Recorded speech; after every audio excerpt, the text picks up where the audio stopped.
Sterling, every week we kind of ask you about Shane's progression, so I guess I'll ask you again at this point, Yeah. 6 games in, kind of where is he at, and what has he kind of shown you over these 6 games?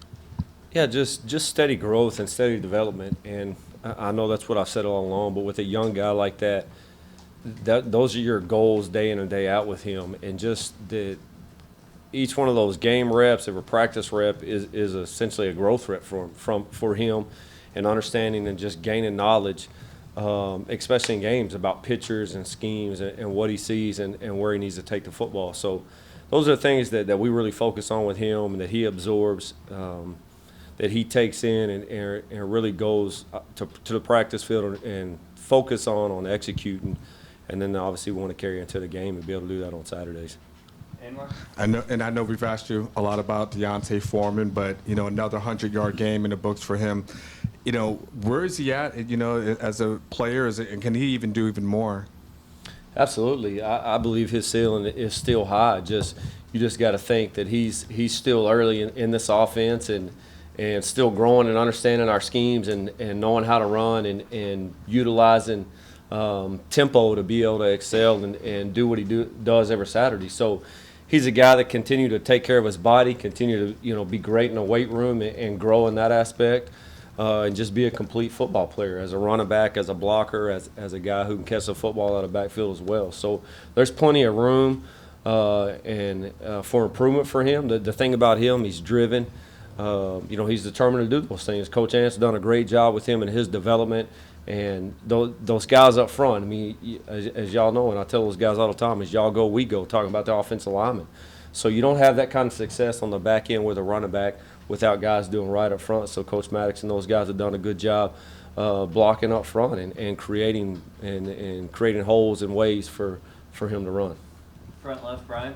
Sterling, how much are you on the guys about just consistency from start to finish? We show them 21 points in the third quarter, but you show them it didn't work in the first half. Yeah. The thing about that, just be consistent and be right. And those are really the two things. I probably put them in reverse order. If you'll be right, you'll end up with consistency. So we just got to our focus, part of our preaching is about playing a complete game.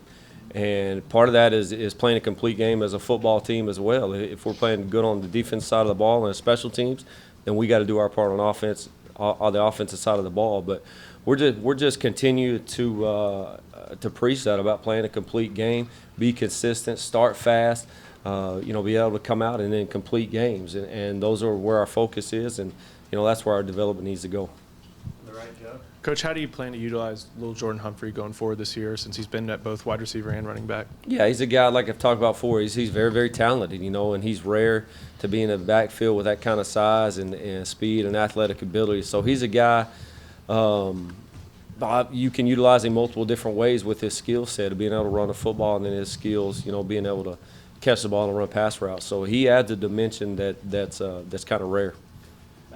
Sterling, I guess I don't know what your process is when you go into halftime, but after a first half like that, where you score 3 points, when you went in the locker room, kind of how did you address it? How did you guys, kind of get that solved over halftime?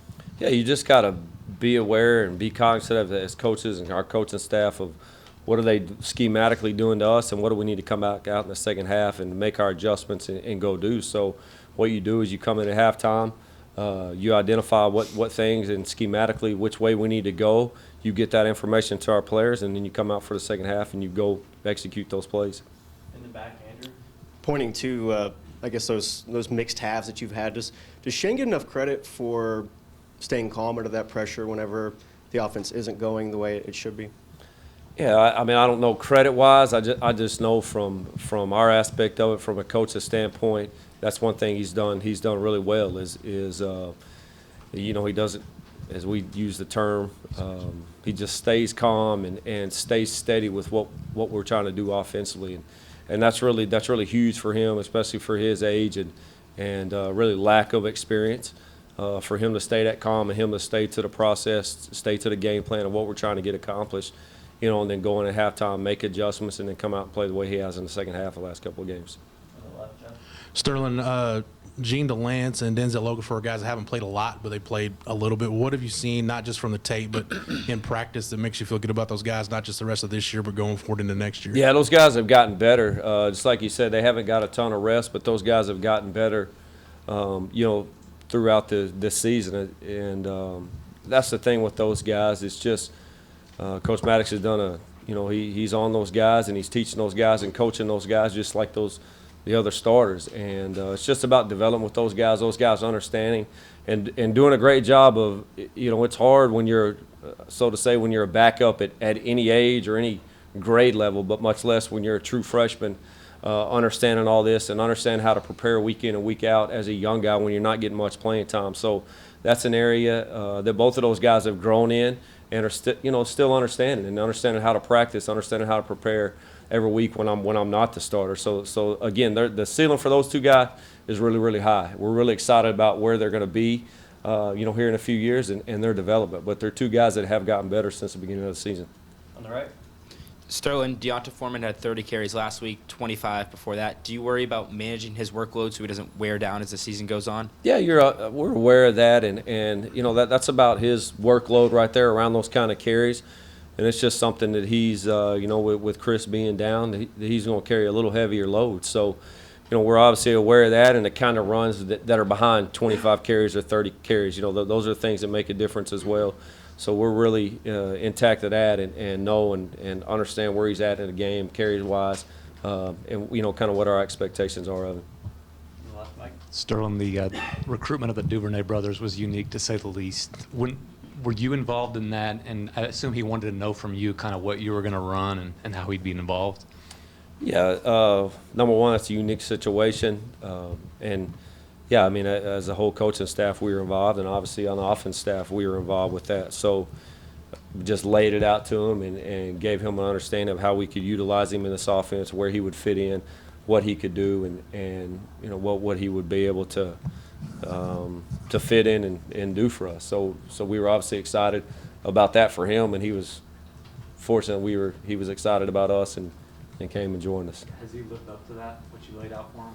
Yeah, absolutely. I mean, the thing, first of all, that jumps off about him is his speed. He was a 10.27 kid, so that's number one. And, on top of that, he's a great kid. He's high character. He's intelligent. He has every intangible you would want in a recruit, and especially at receiver. So he's an unselfish kid, a kid that's bought into what we're doing, and he's worked extremely hard. He got on campus a little late. He obviously wasn't through spring ball. So his development and understanding of the offense has just came a little bit slower than some of those other guys that were here. So he's done a really good job of catching up and lessening the learning curve for him, and he's being productive right now. We're excited about him. On the right, Anwar. Coach, it's always easy to say next man up. It's harder to execute that. But if we look at the offensive line, you had Tristan Nicholson was in there. Jake got a chance to play. So can you just talk about how some of those guys have been able to step up? Yeah, it is easier said than done when you say those words. And those guys have just, part of it is how we practice and the amount of reps that we get in practice. So it prepares you somewhat for those kind of situations for the second guy to be able to step in and play. And those guys have just done a really good job with that rotation and guys stepping up and filling in those spots. So, Coach Maddox has done a really good job with those guys and their development and speeding those guys up and being able to fill those gaps and when we have injuries and we have needs.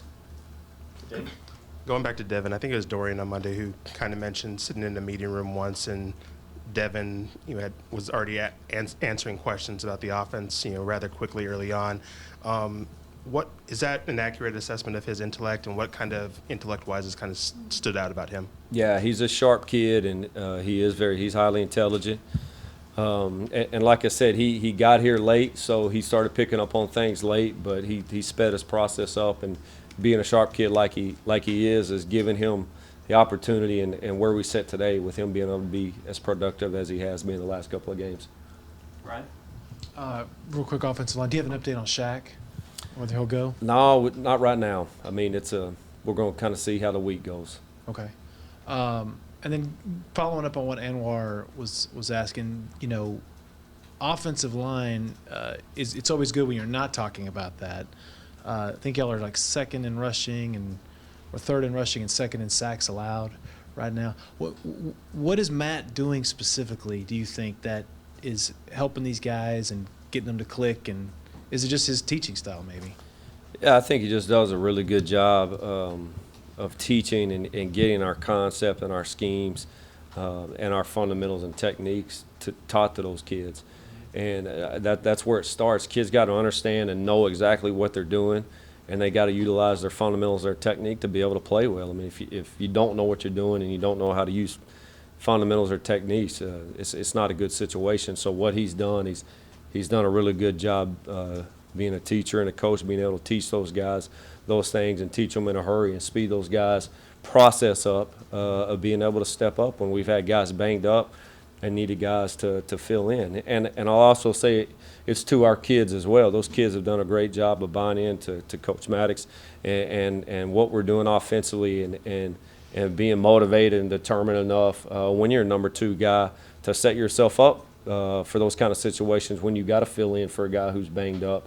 And again, you know, it just goes back about talking about those young guys, about understanding and knowing how to prepare when you are the second string guy, and you know that you're always a play away from being the guy. So those guys have done a good job on their part of continuing to grow, learn how to prepare week in and week out to be the next guy if things, you know, we get in the situations that we've been in. In the back, Anthony. How good is this Kansas State defense, Coach? They're good. They, I know I used this word last week. They're stingy. They're good up front. Obviously, their rush defense is top in the nation, and they're well coached, fundamentally sound. You know, coach has been there a long time. Hayes has been around for a long time coaching football. So what they do is fundamentally sound, and those kids are coached up. I mean, they're good. They're a good football team. Anybody else? On the right, Anwar. It's a long time. Coach, I think I've asked you about this before, but you do have such a calm demeanor, you know, on the sidelines and seem the way in practice. Is that by design? Is that who you are? And does that help the team to maybe not overact when, you know, maybe things aren't going well in the first half or when your team is down? Yeah. I mean, I guess I'm fortunate that, playing quarterback, I mean, that's just kind of how I've always been. I mean, I'm highly, highly competitive, but when you're a coach, I mean, you're not playing anymore. So your role is a little bit different. And when you're coaching the quarterbacks and you're calling plays, you know, I think your demeanor has to be felt and has to be, you know, those kind of ways in situations, no matter how the game's going. And, our slogan, our room is never too high, never too low, always in the middle. And that's how I try to be as a coach. I mean, that's one positive about Shane. I mean, my demeanor and Shane's demeanor is pretty similar. And, so that's a positive. But just, you know, our guys understand and know what we got to get done and what we got to get accomplished. And I just try to stay steady throughout a game, you know, really no matter what's going on, and just try to always put us in a situation to be successul. Are there ever any instances when you bark at a guy, or does that just not you? I'm highly, highly competitive. So, I mean, we need to do right, and we need to be consistent. If those things don't happen, then, you know, sometimes you got to get a little more excited than others. All good? All right, thank you, Coach. Appreciate it, guys.